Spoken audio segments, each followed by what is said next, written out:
Limbo, a 2010 game by a Danish developer, Playdead, was released on the Xbox Live Arcade. It's one of the most successful independent games of all time, and what it tells is a disturbing story of a young boy who awakens in a forest at the edge of hell. Its title actually comes from the Latin word limbus, meaning the edge. The game is surprisingly simple. There's no text, no dialogue, and no explanation. You only are able to figure out these puzzles by, dying a lot. You die a lot in this game. And you don't just die, you die violently. It really does drive the point home that death is horrific, and because you're playing as what looks to be a child, it's all the more terrifying every time you are killed by one of his fears.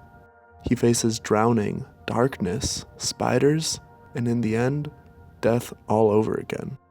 All of these obstacles that he has to face represent different fears that the boy must have faced during his life on Earth.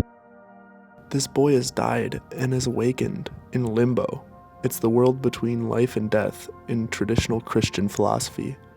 Dante highlighted it best in his Divine Comedy. It's one of the first chapters of Inferno, and in Limbo, unbaptized babies, or souls whose bodies have not yet been buried, reside in this place. This layer of hell isn't traditionally considered to be a layer. It's not torturous. In fact, the only reason it's bad is because nothing really happens. Christian religions also teach that anyone who died without knowledge of the Bible or the gospel are sent to Limbo.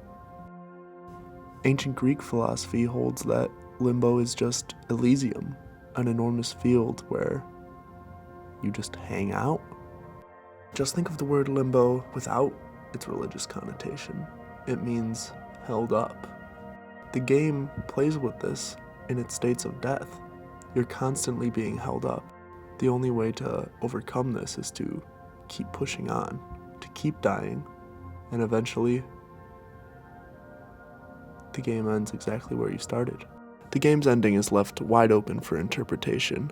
The developer, Playdead, wanted fans to figure out exactly what was going on for themselves.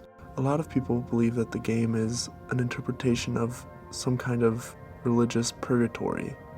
Another theory believes that it's to find closure for his sister's death, who he encounters at the end of the game. All of these theories exist online, and Playdead has been open to all of these theories. They want people to dig deeper into themselves and into the game.